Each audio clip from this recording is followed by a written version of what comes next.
Hello everyone, हाय। कैसे हैं आप सभी लोग? आशा करती हूँ आप सभी लोग स्वस्थ होंगे, मस्त होंगे, बढ़िया होंगे और सभी की तैयारी बहुत अच्छी चल रही होगी। तो चलो आप आज के करंट अफेयर के सेशन की शुरुआत करते हैं और शुरू करते हैं डेज के साथ। ठीक है, तो सैटरडे संडे होता है तो हम मंडे कवर कर लेते हैं चीज़ों को। राइट, तो नेशनल ओपेरा डे 8 फरवरी को ऑब्जर्व किया जाता है।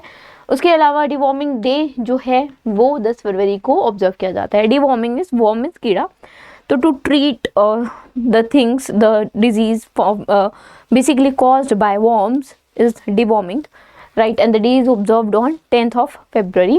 अगर वर्ल्ड पल्सेस डे की बात की जाए तो ये भी 10 फरवरी को ऑब्जर्व किया जाता है और इस बार की वर्ल्ड पल्सेस डे की थीम है pulses bringing diversity to agri food system. ठीक है, आगे बात करते हैं इंटरनेशनल एपिलेप्सी डे। ये भी 10 तारीख को ऑब्जर्व किया जाता है। हर बार नहीं किया जाता, इस बार किया गया है। क्यों? क्योंकि जो फरवरी मंथ का फैब मंथ का सेकंड मंडे होता है बेसिकली, उस दिन ये ऑब्जर्व किया जाता है इंटरनेशनल एपिलेप्सी डे।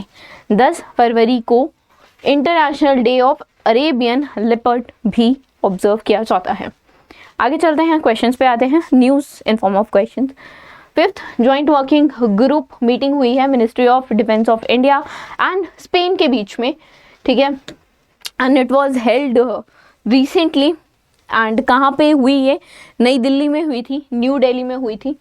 ठीक है, the meeting has been held in New Delhi and the meeting was basically co-chaired by the joint secretary of international cooperation, that is Amitabh Prasad ji, and special advisor of defense on diplomacy to secretary general of defense policy brigadier general Paulino Garcia Diogo. ठीक है, दोनों side ने ongoing bilateral जो defence cooperation activities हैं उस पर ध्यान दिया, उस पर बात की, डिस्कशन हुई कि कैसे मल्टीपल जॉइंट एक्टिविटीज़ जो है मैरीटाइम डोमेन में परफॉर्म की जा सकती हैं। They agreed to focus on the closer collaboration in defence और पर्टिकुलरली टेक्नोलॉजी में और हथियार के प्रोडक्शन में। ठीक है, आर्मामेंट प्रोडक्शन एरियाज में ज़्यादा फोकस किया जाए, ऐसी बातें हुई। ठीक है, आगे चलते हैं, किस एंटिटी ने होस्ट किया है एक कनक्लेव जिसका टाइटल है towards Viksit Bharat at the rate 2047 strengthening economy, national security, global partnership and law in फरवरी। ठीक है, तो the answer is NITI Aayog. NITI Aayog ने होस्ट की है ये कनक्लेव।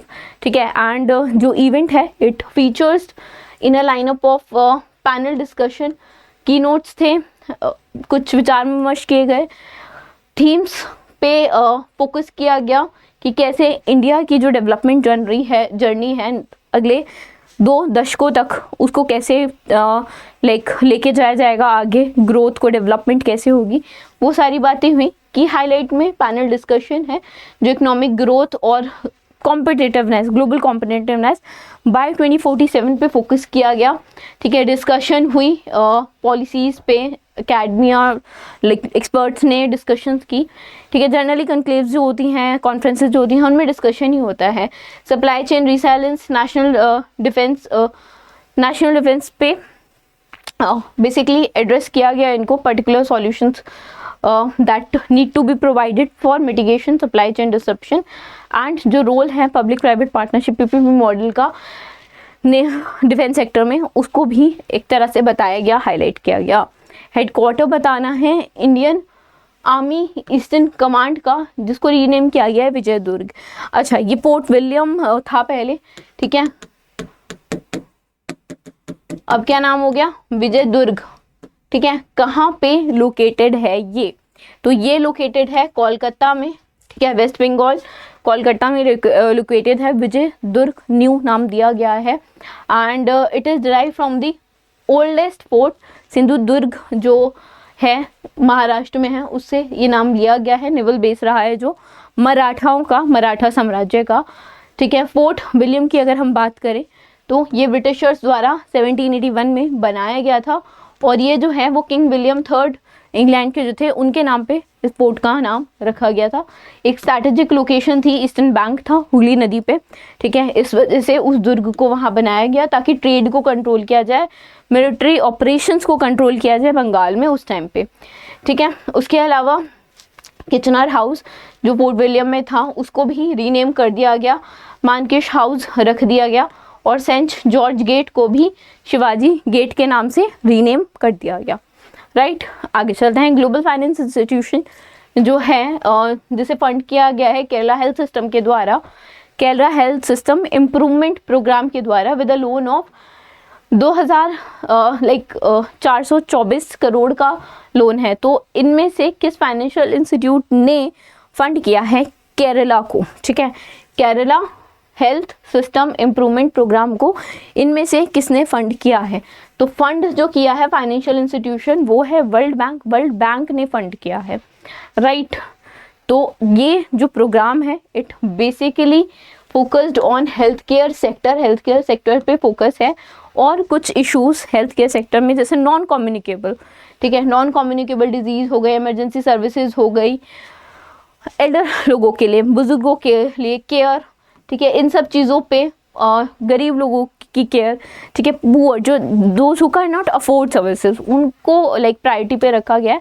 एंड जो प्रोग्राम है it will ensure coordination between state departments, ताकि जो रिस्पॉन्स है जैसे इमरजेंसी सिचुएशन, इमरजेंसी थ्रेट्स है, क्लाइमेट चेंज है, या कुछ भी health care delivery system improve करना है, तो कोऑर्डिनेशन बनाना बहुत ज़रूरी है अक्रॉस द डिपार्टमेंट्स। तो जो प्रोग्राम है it also seeks to reinforce emergency and trauma care center by creating 24/7 services, emergency response network, ambulance और trauma registries and all। ठीक है, आगे चलते हैं। फिंदी ने रिसीव किया है आरबीआई का अप्रूवल और they will acquire 100% stake in Tata communication payment solution limited. तो फिंदी जो है वो किस जो एक फिनटेक कंपनी है वो किस देश की कंपनी है? तो ऑस्ट्रेलिया की है। सॉरी, एक्विजिशन जो हुआ है इनिशियली अनाउंस हुआ था नवंबर में 2024 में, और साइन हुआ था पूरा डील 330 करोड़ का, ठीक है। एंड इसके साथ साथ जो एडिशनल अमाउंट था that is link to interchange rate adjustment specified in the share purchase agreement, वो था अराउंड 75 करोड़ का, जो बेसिकली एडजस्टमेंट थी दैट वो मेड। एक्विजिशन जो हुआ है फिंदी का, it will integrate 4,600 operational IndiCash ATMs and they will gain the access of additional 3,000, ठीक है, 3,000 ATMs for the deployment। Acquisition जो है वो सेकेंड मेजर डील है 2025 में फिंदी की, और फिंदी ने बैंक के आईटी एक डिजिटल पेमेंट सर्विस प्रोवाइडर है, इनको भी एक्वायर किया था थ्रू TSI इन फरवरी के महीने में ही, अभी 2025 में।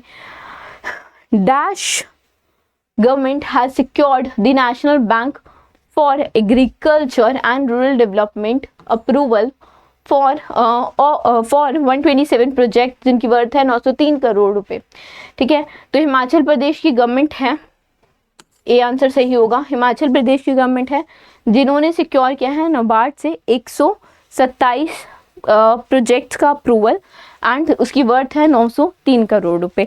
अब ये जो प्रोजेक्ट्स हैं वो कुछ इंक्लूड करते हैं 50 MLA प्रायोरिटी स्कीम्स। अब MLA क्या है? MLA आप सही समझ रहे हैं, जो आपके मेंबर ऑफ लेजिस्लेटिव असेंबली के जो मेंबर होते हैं उनकी बात हो रही है। कि होता क्या है ना, कुछ प्रोजेक्ट्स प्रायोरिटी पे होते हैं, तो इट इज़ सब्जेक्ट टू पर MLA कि वो किस प्रोजेक्ट को, किन प्रोजेक्ट्स को प्रायोरिटी पे लेता है या लेते हैं, ठीक है।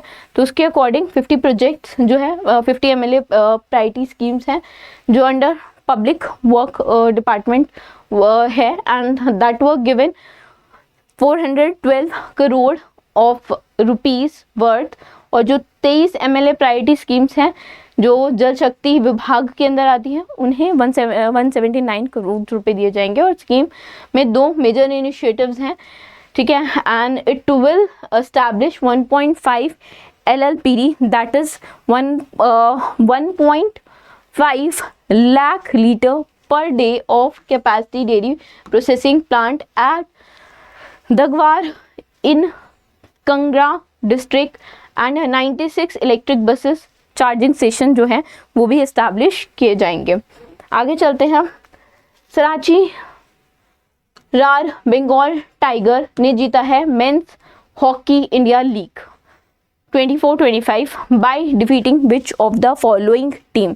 तो इन्होंने हैदराबाद तूफान्स को हराया है और ये जो मेंस हॉकी इंडिया लीग है उसको जीता है। And this league is the 6th edition जो जीता गया है सराची रार बंगाल टाइगर्स द्वारा।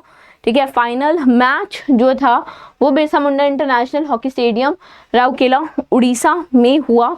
And it was the first time जो बंगाल टाइगर्स ने 3 करोड़ की प्राइज मनी जीती फर्स्ट प्राइज के साथ, और जो रनर अप्स थे हैदराबाद तूफान उनको 2 करोड़ रुपए की प्राइज मनी मिली। 8 टीम्स थी जो कंपटीशन में थी 2 फेजेस में। अब बात करते हैं फेयर प्ले अवार्ड की टीम के लिए जो उत्तर प्रदेश रुद्राज को दिया गया। Best goalkeeper of the tournament Vikramjit Singh Hyderabad Toofans के थे, और upcoming player of the tournament Arshdeep Hyderabad Toofan से। ठीक है, top scorer of the tournament goes to Yugraj Singh जो बंगाल टाइगर्स से हैं, और 2025 के प्लेयर ऑफ द टूर्नामेंट जो है वो सुखजीत सिंह को दिया गया जो बंगाल टाइगर्स से खेलते हैं। ठीक है, खेले हैं basically. National bank for financing infrastructure and development NABFID ने एक्सटेंड किया है 2000 करोड़ का loan to Blackstone backed Gramercy tech park private limited for construction of 120 megawatt data centre at Mahape. और जो ये महापे है वो कहाँ पे है?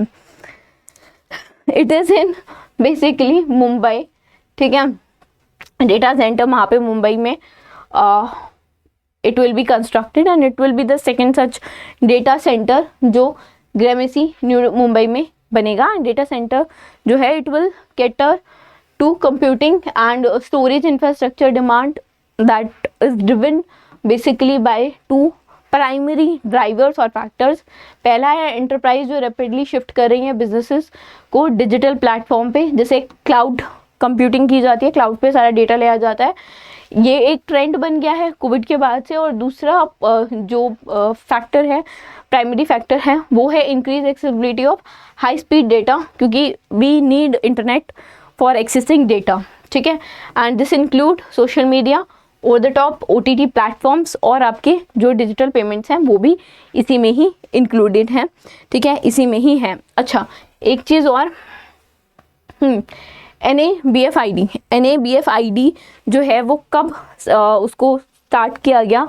ठीक है, और बेसिकली इसका काम क्या है? पहली बात, this works in infrastructure sector. ठीक है, और it boosts the infrastructure sector. ठीक है, setup in 2021, right, it has been setup in 2021, और राज किरण राय जी हैं इसके MD। ठीक है, राज किरण राय। ठीक है, चलो आगे चलते हैं और नेक्स्ट देखते हैं।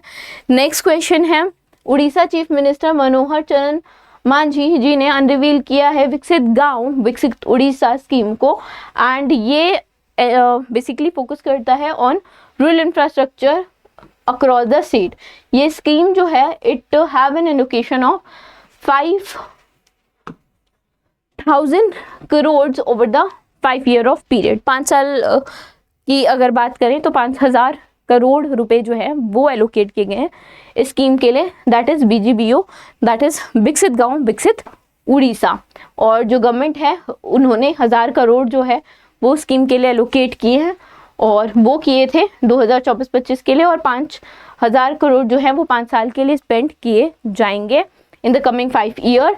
और क्रिटिकल एरियाज जो हैं वो इस स्कीम के हैं कि रोड कनेक्टिविटी बेटर होगी, सिविक कम्युनिटीज़ बढ़ेंगी, एजुकेशन पे फोकस होगा, टूरिज्म डेवलपमेंट पे फोकस होगा उड़ीसा में। ठीक है, चलो आगे देखते हैं। नेक्स्ट देखते हैं, which of the following company has change its corporate name to Eternal limited.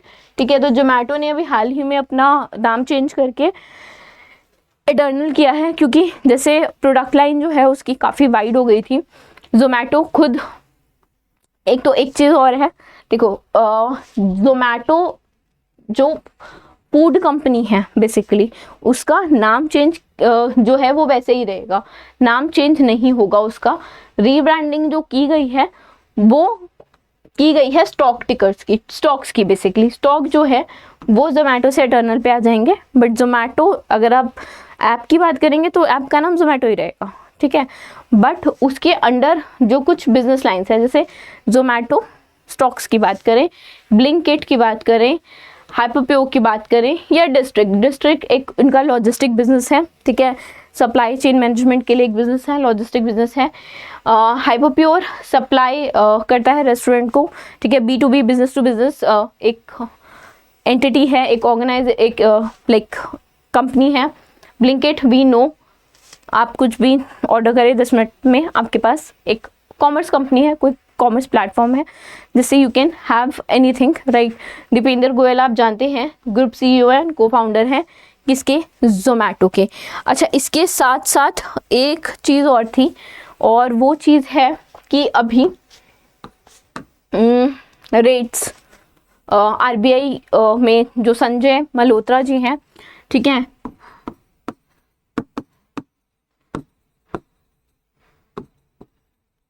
उन्होंने रेपो रेट जो है वो 6.25 कर दिया, ऑलमोस्ट, एक मिनट, नॉट परसेंटेज, 6.25 कर दिया, 25 बेसिस पॉइंट से गिराई है, 6.5 थी 6.25 कर दिया है, ऑलमोस्ट 5 साल बाद। इससे पहले मई 2020 में आई थिंक रेट्स जो हैं वो चेंज हुई थी, और उसके बाद अब चेंज हुई है, and has happened on Friday, ठीक है।